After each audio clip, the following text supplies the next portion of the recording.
Assalomu alaykum, sizlar bilan Muhammad Muslim va darsimizga xush kelibsiz. Demak, bugun yana reading savol turlari haqida gaplashishda davom etamiz. Bugun sizlar bilan ko'radigan savol turimiz true false not given va full yes no not given savol turlari bo'ladi. Demak, ishani agar bu savol turlarini tugatadigan bo'ladigan bo'lsangiz, bir IELTS readingni bir 40% ni o'sha yopib qo'ygan bo'lasiz, chunki juda ham common savol turlari va shuni o'zida ham eng qiyin, ham eng oson savol turi hisoblanadi. Xo'p, nimaga? Bularning farqi nima? Nimaga bittasini true false not given, bittasini yes not given deb qo'ygan? Bularning hammasini mana bugungi darsda ko'rib chiqamiz. Demak, siz yaxshilab darsga tayyorlaning, tinch joyga kirib o'tiring, qo'lingizga qaydlar yozish uchun daftar ruchkangizni hozirlang va hamma chiqadigan yangi so'zni, o'rgatiladigan texnikani bitma-bit yozib keting. Shu bilan darsni o'rgansangiz, inshaalloh manfaatli bo'ladi. Demak, qani ketdik bo'lmasam. Darvoqe. Demak, darsda true false not given, yes not givenlarga ko'p to'xtalamiz. Shuning uchun qisqartirish qilib olaylik. Qarang. Qachonki true false not given da aytmoqchi bo'lsam, 10 deb yuritaman, yoki 10 qisqartirib 10, yes or not given bo'lsa yen da 10 va yen savol turlari deb turib bular haqida gaplashamiz. Demak, ketdi. Demak, avvalambor bularning farqi nimada? 10 savol turlari bilan yen savol turlarining o'zi orasida qanaqa farqi bor? Xo'p, demak, birinchi farqi 10 savol turlari asosan bu faktlar bilan ishlaydigan savol turi. Ko'proq birinchi passagega tushadi, classically asosan va faktlar bo'ladi. Bunda yozilgan format, o'sha passagening formati umumiyroq bir ommabop qilib yozilgan bo'ladi-da, o'qish oson bo'ladi va xuddi u yerda yuritiladigan yozuv formati bir fakt formatda ketiladi. Qanaqadir shaxsiy fikr yoki unaqa narsa bo'lmaydi. Faktlar, ya'ni hamma uchun bir xil narsalar. Endi yes no not given savol turlari, ya'ni yen savol turlari bo'lsa, bular asosan fikrlar bilan ishlaydi, ya'ni fikrlar bilan kimnidir yozgan fikri. Da, xo'p, endi aniqroq to'xtalamiz. Nima o'zi fakt va unga qanday munosabatda bo'lishimiz kerak? Da, xulosa qilayotganimiz juda ham muhim. Demak, fakt bu o'zi obyektiv ma'lumot hisoblanadi, ya'ni objective information deyiladi. Bu degani men uchun ham, siz uchun ham, Toshkentdagi uchun ham, Amerikadagi uchun ham u bir xil fakt hamma uchun. Misol uchun, Toshkent O'zbekistonning poytaxti da va shunga o'xshagan, misol uchun Tinch okean eng katta okean va shunga o'xshagan faktlar, bular hammasi fakt hisoblanadi va hamma uchun bir xil bu narsa. Mana misollarni ko'radigan bo'lsak. Bu misollar IELTS dan olingan, passageni o'zim saralab olganman. Tushgan, mana qarang. The early Spanish called the potato by the Inca name chuchu. Mana misol uchun ispanlar nima deyapti? Potatoni inka tilidan olingan chuchu deb nomlashgan deb aytyapti. Bu bu fakt. Qanaqadir buni o'zi yozuvchining shaxsiy fikri aralashmagan. Yoki in the late 1700, the majority of families used candles and whale oil lamps regularly. Va 1700-yillar oxirida ko'p oilalar shamlardan va yog' lampalaridan davomiy ravishda foydalanishgan. Bu ham mana ma'lumot formati, ya'ni hamma uchun bir xil bo'lgan fakt formatda. Mana shu misollar. Yoki mana nima deyapti? Sweden was the first Scandinavian country to use light therapy. Shvetsiya birinchi yorug'lik terapiyasidan foydalangan Skandinaviya davlati.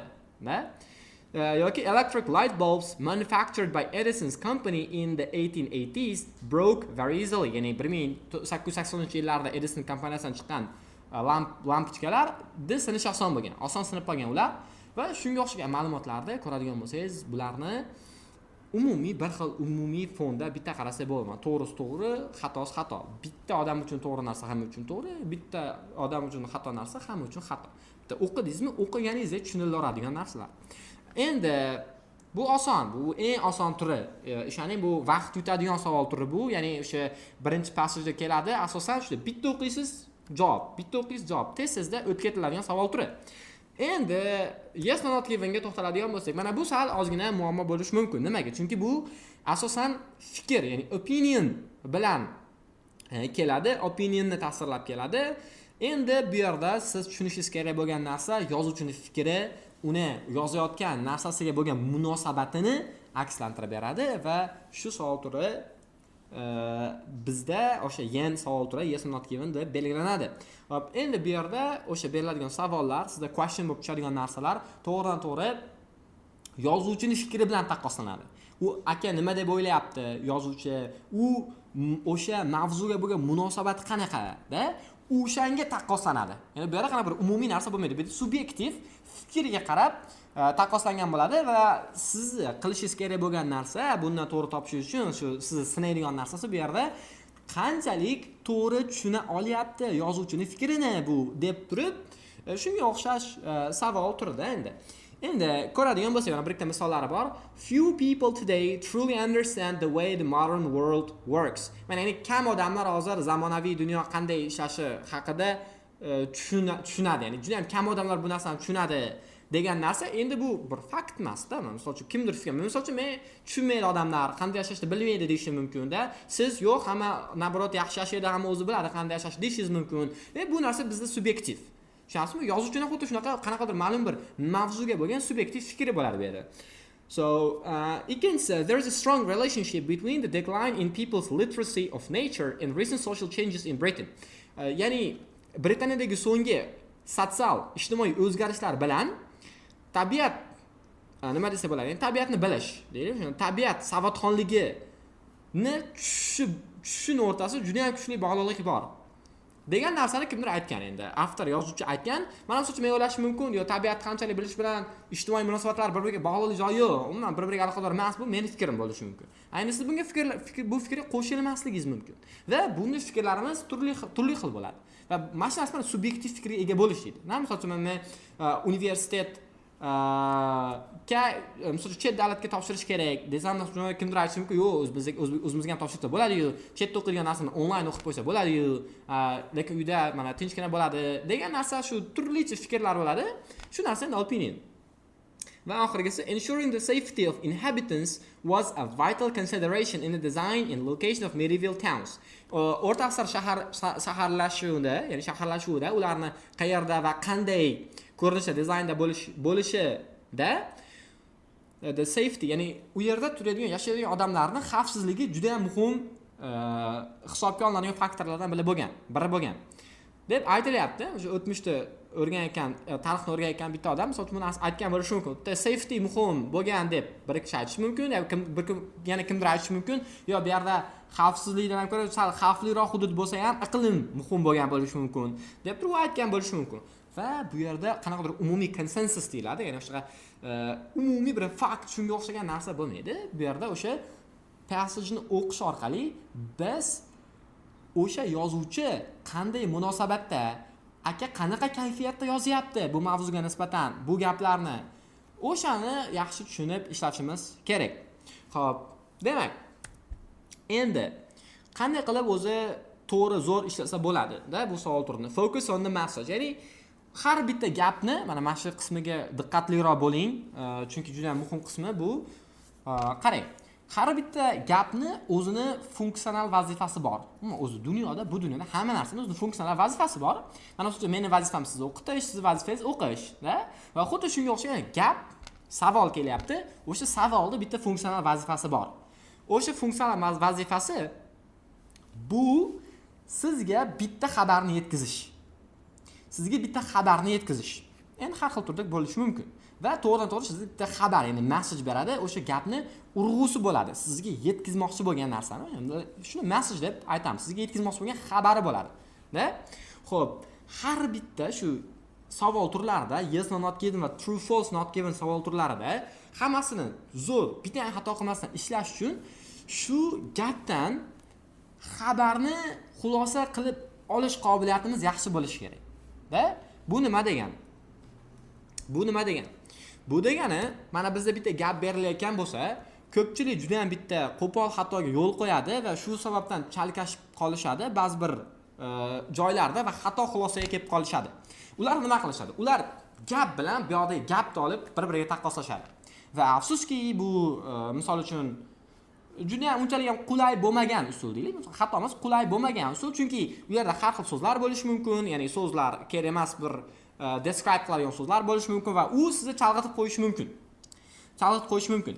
Lekin bu yerdagi g'oyasini oladigan bo'lsangiz, sizga yetkazayotgan xabarni, messajni oladigan bo'lsangiz, o'zingizni tilingizda soddalashtirib tushunib oladigan bo'lsangiz va o'sha messajlarni gap bilan gapni, savoldagi gapni xabarini, messajini va bu yoqdagi passajdagi gapni, messajini bir-biriga solishtiradigan bo'lsangiz, unaqada ancha ishingiz osolashadi.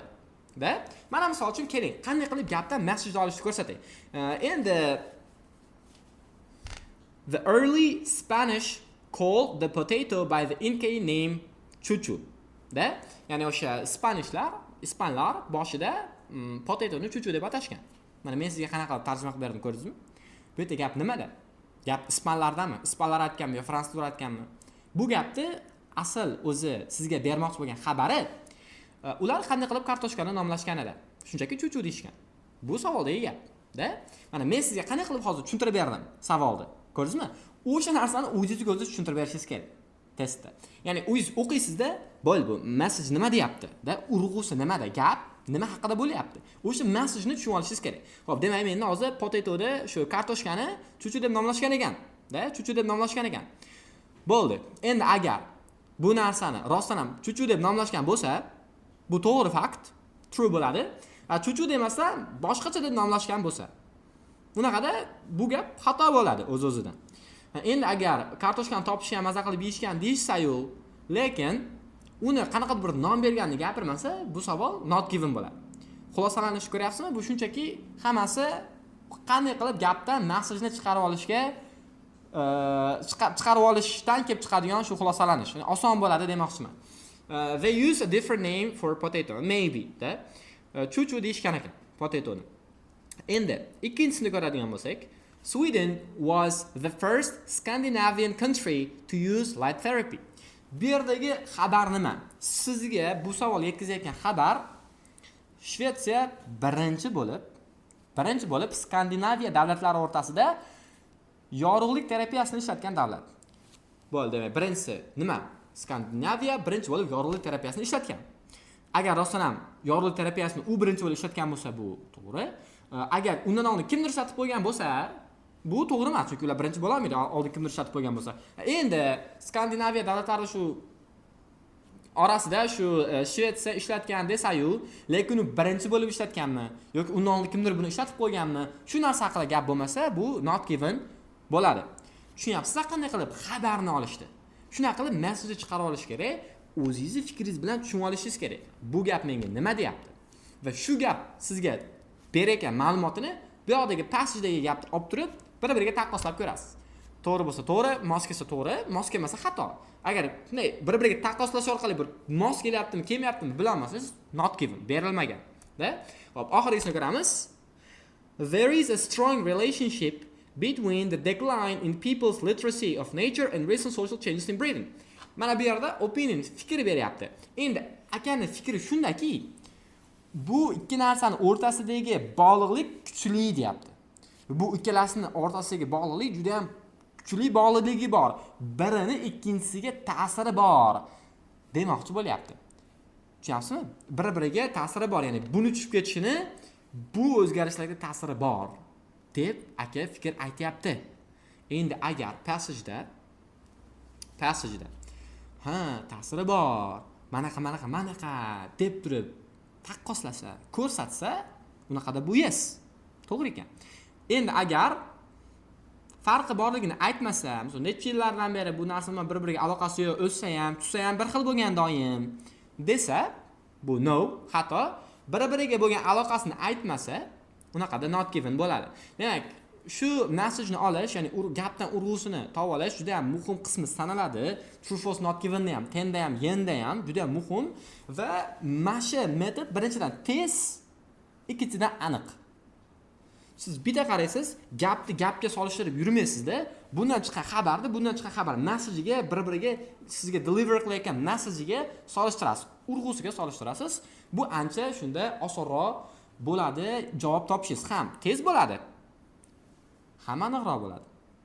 Har xil, misol uchun parafrazlar istab shunaqa narsa qilib, bu albatta foydasi beradi, foyda bermaydi emas. Bu tezroq usul, soddaroq usul. Lekin albatta buni bilishingiz uchun ham sizni ingliz til darajangiz yaxshiroq bo'lishi kerak. Masalan, mana bitta o'qib men tarjima qilib beryapman. Bitta o'qib o'zi shunaqa tarjima qilib oladigan bo'lish uchun sizda comprehension va lexical resource, ya'ni vocabulary yetarlicha bo'lishi kerak. Qiynalsa sal ko'proq yodlang, ko'proq o'qing. Demak, bu qismicha tushunarli. Endi message olishni o'rgandik, orasidagi farqni o'rgandik. Endi ochiq imtihonda approach ni ko'rib chiqamiz. Qanday qilib approach qilish kerak? Birinchisi, mana men o'zim ham doim boshlayman.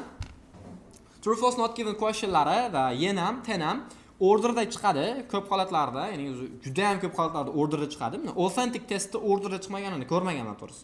Authenticda doim birin-ketin chiqadi. Shuning uchun boshidagi ikkita savolni o'qib oling. Ikkita. Nimaga bitta emas, nimaga hammasi emas? Yaxshi savol, agar mabodo shu savol hallingizdan o'tgan bo'lsa. Sababi qarang. Odatda 4-5 ta misol uchun yoki ko'p soni ko'p bo'ladi bunaqa savol turlarini, ayniqsa true false ni yes not given kamroq bo'lishi mumkin. Hamma savolni o'qib olmay qo'yavering deganimiz sababi bu birinchidan hammasiga teng javob bermaysiz baribir. Bittadan o'qib javob berib ketasiz. Va undan tashqari agar hammasini o'qib oladigan bo'lsangiz, ya'ni short term memory juda ham qiynalib qoladi-da. Hammasi esingizda qolmaydi. Yana baribir qayta o'qirasiz. Shuning uchun undan ko'ra boshidagi ikkitasini o'qib olasiz. Ikkitasi esda qolish oson. Ikkitasini o'qib olasiz, message-ni topib olasiz, message-ni olib olasizda, keyin passage-ga qaraysiz. Endi nimaga bittasi emas? Xo'p, endi men o'zi boshida bittasini qilardim, lekin mana qanaqa holat bo'lib qolgan. Menda haligi tez ishlab ketganimda birinchisining javobi not given bo'lib qolgan. Ya'ni o'sha birinchi chiqqan true false not givendimi yoki yes not givendimi javobi not given bo'lib qolgan. Men uni hali relate qiladigan narsa topganim yo'q, passage-dan o'qirganman, ko'p vaqt yo'qotib qo'yganman. Qanaqadir panika ham bo'lib qoladi-da. Chunki javobi chiqmayapti-ku deysiz, men tushunmayapmanmi deb o'ylab qolasiz. O'shuning uchun ikkita o'qib olsangiz, birinchisining javobi chiqmasa, demak ikkinchisining javobi chiqdi. Keyin o'z-o'zingizdan xulosa qilasiz, ha, demak ikkinchi javobi chiqdi, bir javobi chiqmadi. O'sha o'qigan javobimizda xulosa qila olmaymiz. Demak, buni javobi not given ekanda deb turib xulosa qilib ketaverasiz. O'shuning uchun ham ikkita boshidagi savolni o'qib olsangiz ham esda qolishga oson, ham uzoq, misol uchun o'qib adashib yurmaysiz. Mabodo birinchisi not given chiqib qoladigan bo'lsa. Xo'p, endi o'qib oldingiz ikkita savolni va xulosa qilib oldingiz. Message-ni olib oldingiz. Endi relevant partni topishga harakat qilasiz. Mana odatda passage 1 bo'ladigan bo'lsa, misol uchun birinchi savoldan boshlab, sekin passage-ni boshidan o'qib ketaverasiz-da. Mana qaraysizda, o'sha siz istayotgan narsa chiqishni boshladimi?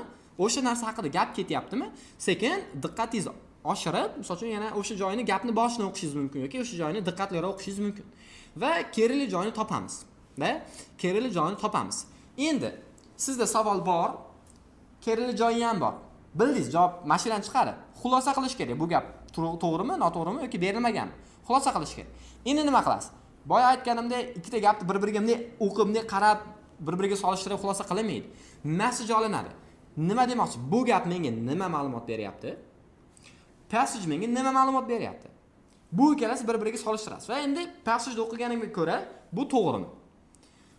Agar o'sha to'g'ri bo'lsa, yuqorida ko'rdik, message bir-biriga to'g'ri kelsa, bir-birini support qilsa, unaqada bu true, support qilmasa false, bir-biriga taqqoslash orqali na to'g'riligini, na noto'g'riligini javobini chiqara olmasangiz, unaqada bu false. Unaqada bu not given. Da? Agar to'g'riligini ham, noto'g'riligini ham xulosa qila olmasangiz o'qigan joyingizdan, unaqada bu not given. Yoki noto'g'ri joyda o'qiyapsiz. Ikkalasidan bittasi bo'ladi-da baribir. Xo'p, endi message-ni compare qilasiz. Da, buni aytdim, meaninglarini. Endi shu yerda ham still unsure. Shu yerda ham baribir javobi chiqmayapti, masalan uchun xulosa qila olmayapsizmi? Demak, o'zingizdan so'rab ko'ring.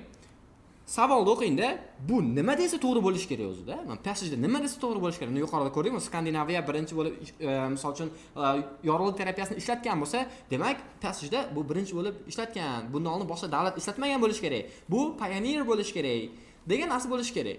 Shunda true bo'ladi. Agar bundan oldin qaysi davlat ishlatib qo'ygan bo'lsa, bunaqada bu false bo'ladi. Nechinchi bu o'rinda ishlatishni aytmagan bo'lsa, bu notga xuddi shu tarzda siz xulosa qilishingiz kerak. O'zingizdan so'rang, qachon true, qachon false, qachon not given. Agar shunaqada xulosa qila olmasangiz, bu katta ehtimol not given javobi bo'ladi. Xo'p, endi yes no not given savoli uchun, ya'ni yes no not given savoli uchun bitta juda ham muhim joyini aytib o'tmoqchiman. Endi true false not given bu juda ham oson. Ya'ni o'sha bitta qaraysiz, gapdan chiqarib qo'yishingiz bo'laveradi. Lekin bitta gapni o'qib chiqarib qo'ysiz bo'laveradi true false not given ni, lekin yes no not given unaqa emas. Ya'ni bitta gapni o'qib javobini chiqara olmaysiz doim ham. Da? Chunki bu yoqda siz u gapda o'zi avvalambor nima uchun yozuvchi yozyapti, ya'ni qanaqa kayfiyatda yozyapti, munosabati qanaqa o'zi degan narsani siz tushunishingiz kerak. Mana qarang, hozir bitta A va B passage bor va pastda savol bor. Online learning is less effective than traditional classroom education. Ya'ni online o'rganish an'anaviy darsxonada o'rganishdan ko'ra samarasizroq degan. Ya'ni samarasi pastroq degan savol va bizda passage va ularni eng o'rtadagi g'oyasi, ya'ni o'sha bitta umumiy bir xil gapi bor o'rtasida. O'sha gapdan xulosa qilib chiqarsa bo'ladi. Lekin kontekst jihatdan u gaplar ikkala kontekstda boshqa ma'nolarni anglatadi. Hozir shuni pauza qilib, o'zingiz diqqat bilan o'qib chiqing va hozir birga analiz qilamiz.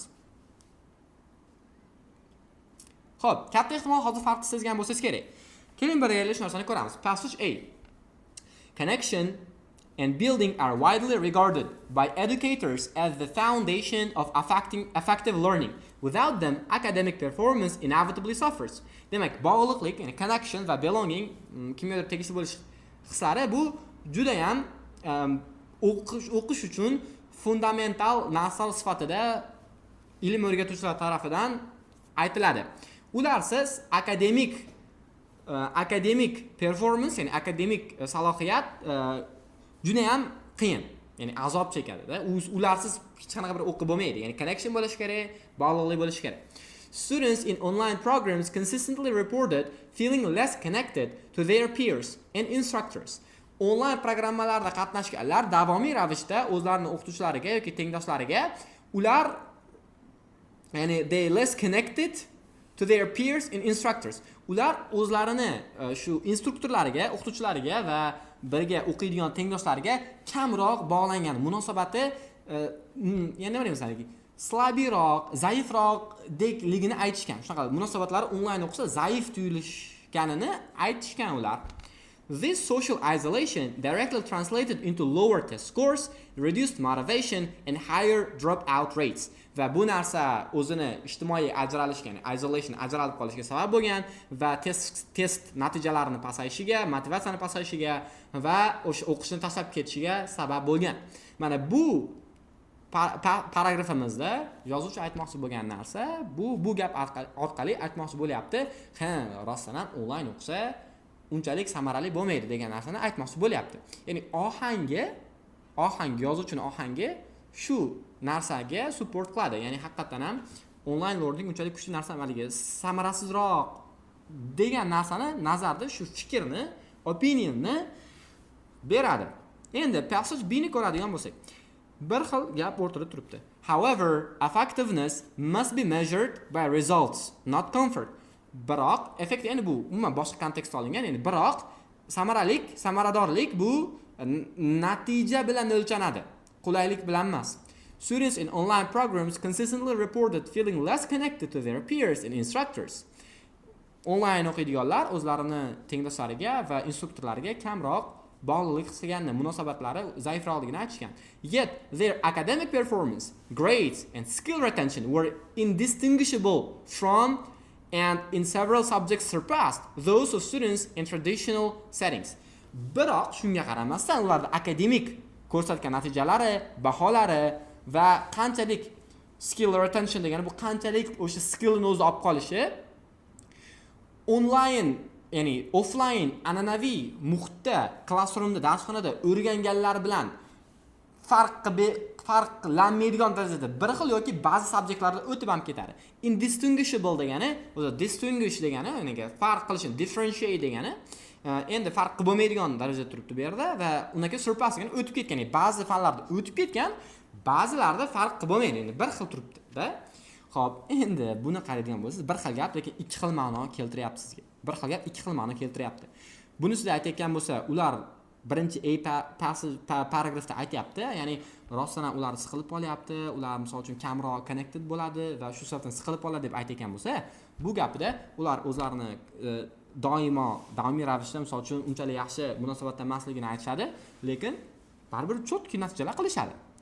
Bu degani onlayn o'qish degani aynan akademik jihatdan samarasizroq degani emas. Tushunyapsizmi? Mana bittasini javobi yes, bittasini javobi no. Va mana shu taqqoslash orqali men sizga o'sha qanchalik bu yerda yozuvchining fikri ahamiyatliligini ko'rsatmoqchi bo'ldim. Yozuvchining fikri ahamiyatliligini faqat bitta gapni o'qib qo'yib javob chiqarib qo'yish xato. To'g'ri, true false not given qilib qo'ysangiz bo'ladi tenda. Lekin bu yenda unaqa qilib bo'lmaydi. Bizga yozuvchining muhimi, yozuvchining kayfiyati, qanaqa ma'noda yozayotgani, qanaqa munosabatda yozayotgani biz uchun muhim. O'sha narsani eng avvalambor tushunishimiz kerak. Xo'p, endi va oxirgi side note, yana bitta narsani tushuntirib o'tib ketaman va keyin practice o'tamiz. Qarang, bu yerda few va little so'zlarini tushuntirmoqchiman. Ko'p o'quvchilar ko'raman xato qilib qo'yishadi few va little so'zlarida va bu juda ham ko'p chiqadi. Passagelarda few va little aralashadi. Endi qarang, ko'pchilik few va little berganida ular mo gapni to'g'ri olib qo'ygan. Qarang, nima degani buni? Savolda aytyapti. Pixar Inc. achieved very little financial success during its early years. Ya'ni very little financial success, ya'ni juda ham kam muvaffaqiyatga erishdi boshida. Kompaniya ochilgan boshki yillarda. Va passage aytyapti. Within the company, a tiny animation group made short promotional films that brought in practically no revenue. Bu yerda it brought no revenue, ya'ni foyda olib kelmadi. Bu yerda achieved little financial success. Endi ular qarashadda, qarang, bu yerda little degani ozgina degani-yu. Ha, bu yerda ozgina bo'lsa ham financial successga erishibdi-yu. Demak, bu to'g'ri bo'lsa kerak, bu true bo'lish kerak. Bu false bo'lish kerak. Ya'ni bu yerda no revenue, umuman foyda olmadi deyapti. No revenue deyapti. Bu yerda little success bo'ldi ularda deyapti. Demak, bu bir-biriga anaqa ekanda, qarama-qarshi ekanda deb turib false olib qo'yishadi. Lekin unaqa emas. Mana men shunday mixlavasiz ham bo'laveradi. Mana few va little so'zlari agar passageda kelgan bo'lsa, mana shu necha yil, men o'zim 5 yildan beri o'qisam, 5-6 yildan beri o'qisam va 2 yildan beri IELTS instruktorlik qilayotgan bo'lsam, shu paytda passageda bir marta ko'rmaganman. Shu xulosa qilib aytsam bo'ladi. Few va little so'zlari doim almost no, ya'ni no degan vazifada keladi. Ya'ni achieved shu little bilan few no deb ko'ravering. Agar yonda a bo'lmasa, a few, a little haqida gapiryapman, few bilan little haqida gapiryapman, passage tushib qolsa, o'sha no deb o'qib olavering. Chunki ko'p holatlarda shunaqa bo'ladi. Ya'ni achieved no financial success deb turib tushunib olavering. Chunki deyarli yo'q deganida bu ingliz tilida bu so'zlar, few va little so'zlari negativ ma'no olib keladi. Ya'ni sal bor deyotgan bo'lsa ham bu yetmaydigan darajada deganida, ya'ni negativ ma'noda aytilyapti bu yerda. Tushunyapsizmi? Doim shunaqa keladi. Negativ ma'no, ya'ni salbiy ma'no ifodalab keladi, da? Ya'ni bu degani ular bu muvaffaqiyatga erishmadi deganida, bu gapni o'zi aslida javobi yes. Chunki very little financial success bilan practically no revenue bular bitta narsa. The same message, you know? It's the same message. Shuning uchun buni javobi o'zi aslida yes bo'ladi. Lekin afsuski, ko'p o'quvchilar shuni tushunmasa no olib qo'yishadi. Ya'ni false olib qo'yishadi. Shuning uchun diqqatli bo'ling. Siz few va little kelgan joylarda o'sha bu no deb o'qib olsangiz ham bo'laveradi. Chunki ko'p holatlarda haqiqatan ham shunaqa ma'noda keladi. Da? Xo'p, demak, mana shu oxirgi sizlarga beradigan tipimida hozircha. Demak, endi practice o'tamiz. Demak, birinchi 10 dan boshlaymiz. True false not given savol turlaridan qarang. Savol bu yerda o'sha boya aytganimdek xulosa qilish juda ham oson. O'sha gap, passage va savol berilgan. Pauza qilib qo'ying va o'zi ishlab ko'ring. Keyin hozir birga solishtirib chiqamiz. Ketdi. Demak, tekshiramiz birga, ko'ramiz qanchasini to'g'ri topganingizni. Demak, bu yerda savolda aytyapti, questionda West Indian manatees can be found in a variety of different aquatic habitats. Nima qilishimiz kerak? Message chiqarib olishimiz kerak. Aytyapti, o'sha manateelar nimaligini bilmayman, to'g'risi, menimcha bilishim shart emas. O'sha West Indian, o'sha Hindistondagi manateelar deyapti, ko'p aquatic habitats, ya'ni aquatic degani suvli, nima deymiz? Habitat degani shunaqa joylar degani, ya'ni yashab qoladigan joylar, ko'p suvli joylarda, ko'p joylarda topsa bo'ladi. Ya'ni bu narsani turli xil suvli joylarda topsa bo'ladi. Ya'ni habitat degani o'sha nima deymiz? Bu turadigan joyda, ya'ni muhitda deymizmi, suvli muhitlarda, har xil suvli joylarda topsa bo'ladi bu narsani, ya'ni different joylarda, different locationlarda topsa bo'ladi deb aytyapti. Demak, agar haqiqatan har xil joyda chiqsa bu to'g'ri, agar faqatgina ma'lum bir joydagina ko'rinsa bu noto'g'ri. Buni agar o'qib xulosa qila olmasak, bu not given bo'ladi. The West Indian manatee reaches about 3.5 meters long. It moves, ya'ni 3.5 metrgacha bo'ladi. It moves between fresh water and salt water, taking advantage of coastal mangroves and coral reefs, rivers, lakes and inland lagoons. Xo'p, endi bu fresh waterda ham, ya'ni chuchuk suvda ham va tuzli suvda ham, sho'r suvda ham bo'ladi. Coastal mangroves, mangrove ham bilmayman qanaqa nimaligini. Shunaqa coastal degani yoshi qirg'oq, ya'ni suvli hudud degani, ya'ni nima deymiz sizlarga? Suv, bu yoq yer bo'ladi-ku, shu o'rtasi qirg'oq. Shunaqa joylarda bo'ladi. Coral reefs, suv qoya toshlarda bo'ladi, dengizlarda bo'ladi, ko'llarda bo'ladi va inland lagoons. Yana qanaqa inland lagoonlarda ham bo'ladi. Bitta hammasi har xil habitatlarni sanayapti. Ya'ni u yerda, bu yerda hammasi habitatlar va demak ko'p joyda ko'rsa bo'lar ekan bu narsani. Ko'p joyda topsa bo'lar ekan. O'z-o'zidan javob buniki true. Hop, endi keyingisiga o'tamiz. The Florida manatee lives in warmer waters than the Antillean manatee. Ya'ni Floridadagi manatee Antilliyadagi manateedan ko'ra issiqroq suvda yashar ekan. Agar asosan bu issiqroqda yashasa, bu to'g'ri. Agar uni ko'ra sovuqroq suvda yashasa, nariginisi issiqroqda yashasa, noto'g'ri. Agar qaysi biri issiqroq suvda yashashini aytmasa, unaqada bu javob not given bo'ladi. O'qiymiz. The Antillean manatee is found in waters from the Bahamas to Brazil. Endi Antillia manateesi Bahamadan Brazilgacha bo'lgan joylarda yashar ekan. Whereas the Florida manatee, Floridaniki, is found in US waters, although some individuals have been recorded in Bahamas. Endi u Floridaniki US waterda ham yashar ekan va ba'zilar Bahamada ham topgan ekan. Xo'p, endi lekin qaysi biri iliqroq suvda yashaydi? Bu narsaning javobi adashmasam yo'q, ya'ni berilmagan. Issiqroq suvda yashaydi-ku, sovuqroq suvda yashaydi deb aytmagan. Demak, buning javobi o'z-o'zidan not given. Hop, oxirgisi. The African manatee's range is limited to coastal waters between the West African countries to Mauritania and Angola. Ya'ni Afrikan manateelarini range ularda turi faqatgina West Africa countrylaridagina bor. Ya'ni faqatgina o'sha yerga limited to degani faqatgina o'sha yerda bor degani. Faqatgina o'sha yerda bor, faqatgina o'sha yerga cheklangan. Qayerda? Mauritaniya bilan Angolaga cheklangan ekan. O'sha davlatlarga cheklangan ekan. Uni bundan boshqa joyda ko'rmaysiz ekan. O'qiymiz. The African manatee is found in the sea along the west coast of Africa from Mauritania down to Angola. The species also makes use of rivers with the mammals seen in landlocked countries such as Mali and Niger. Demak, endi aytayapti, o'sha yerda yashaydi va yana deyapti. Yana landlocked joylarda ham yashaydi. Masalan, Mali yoki Nigeria bo'lsa kerak, Niger, I don't know the country. I don't know, don't quote me. Men aytib demayapman buni. Просто Niger degan davlat ekan. So, demak, bu yerda qarang, faqatgina bu yerda Mauritaniya bilan Angolada yashaydi deyapti, lekin bu yerda boshqa ikkita davlat aytayapti, Mali va Nigerda aytayapti. Demak, buni javobi o'zidan false, boshqa joylarda ham uchrar ekan. Hop, nechta chiqdi? Kommentariyaga yozib keting. Like bosib, shu doim true false not given'da xato qilib qo'yiladigan she'ringizga tashlab qo'ying, hop. Endi yes or not given'iga o'tamiz. Endi bunda sal terlashingiz mumkin. Pauza qiling va o'zingiz javobini yeching. Demak, ketdi birgalikda endi buni analiz qilib chiqamiz. Birinchisi, savolidan boshlayman. It is rare to find a fossil of Protozoa that clearly shows its skeleton. Ya'ni bu yerda aytayapti, Protozoa, ya'ni dinozavrlar haqidagi passage ekan.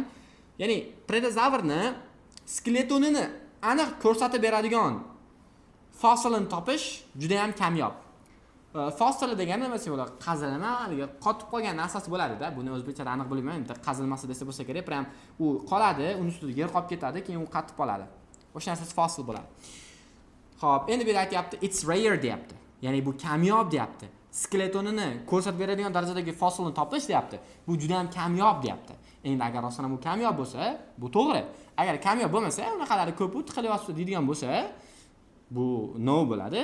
Agar bu narsa aytmasa, ya'ni topiladi desa-yu, lekin u kamyob emasmi aytmasa, unaqada bu not given bo'ladi. Keling o'qiymiz. The probability of finding the three-dimensional protozoa fossils anywhere is slim. That was quite a find, he says. Their bones are usually crushed to dust. Mana bu yerda aytayapti. Shunaqa 3 dimensional, ya'ni yaxshi saqlanib qolganda, uchini eniga ham, bo'yiga ham, buyog'iga ham 3 tomonlama yaxshi saqlanib qolgan fossilni topish it's very slim. Slim degani kam degani, juda ham ingichka degani o'zi aslida bu yerda shunaqa kam degan ma'noda ketyapti. Ehtimoli juda ham kichkina, kam. Biz topilmamiz u juda ham zo'r topilma bo'lganida, odatda suyaklari tuqum bo'lib ketadi, ya'ni suyaklari qum bo'lib ketadi. Demak, buni javobi o'z-o'zidan ko'rganingizdek, it's yes. It's yes, haqiqatan ham buni topish rare. It's really rare. Chunki bu yerda slim deyapti. The chances is slim da. Hop, endi keyingisi the reason for building the model was to prove protozoars flew for long distances. Endi bu modelni qurishdan maqsad, sabab ular uzoq yo'lga ucha oladimi yo'qmi, shuni tekshirish bo'lgan.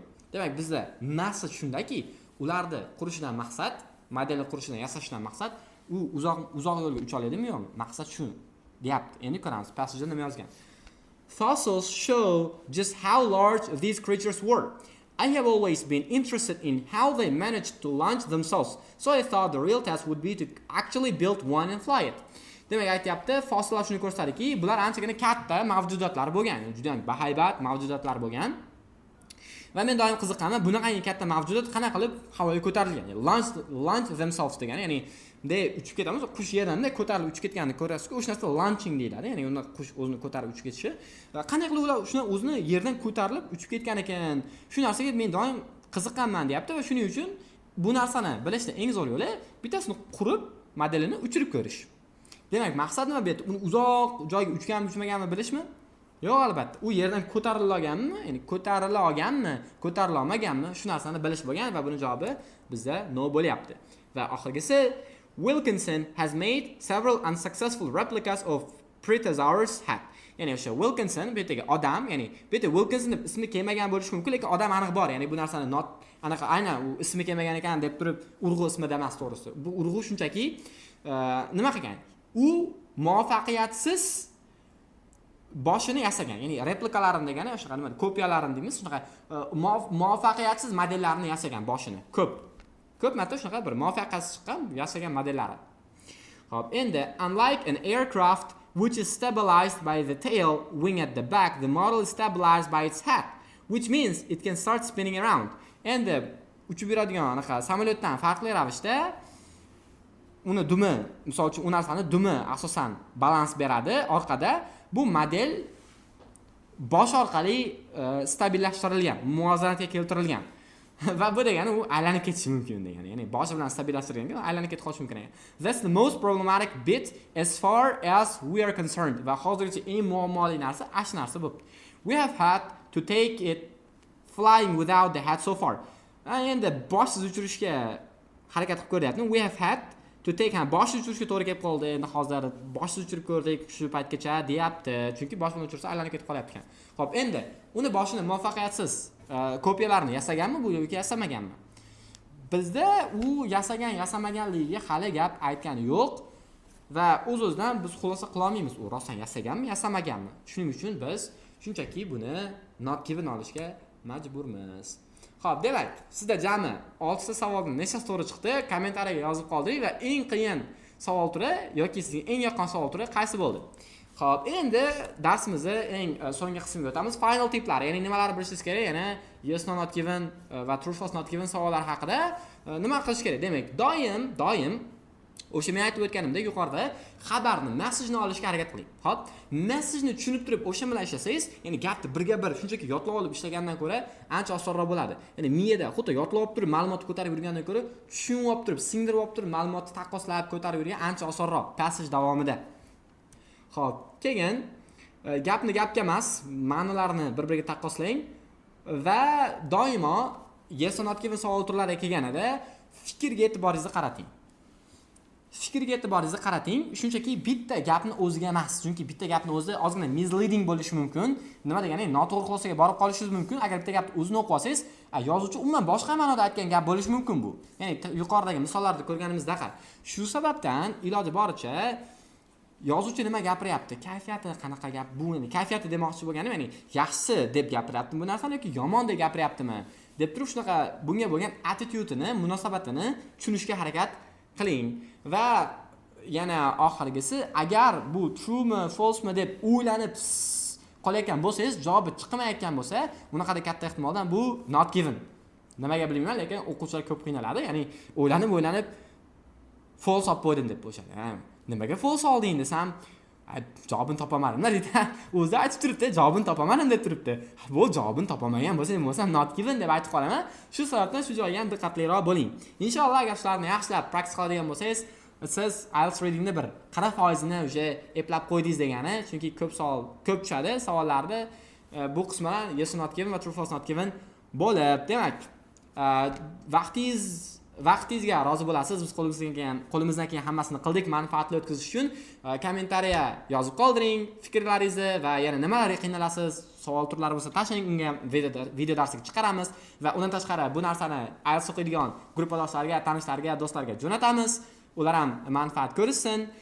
Va hozircha bizda shular. Inshaalloh keyingi safar sizlar bilan yana boshqa darslarda ko'rishguncha. Aqulu qawli hadza astaghfirulloh li va lakum. Assalomu alaykum va rahmatullohi va barakatuh.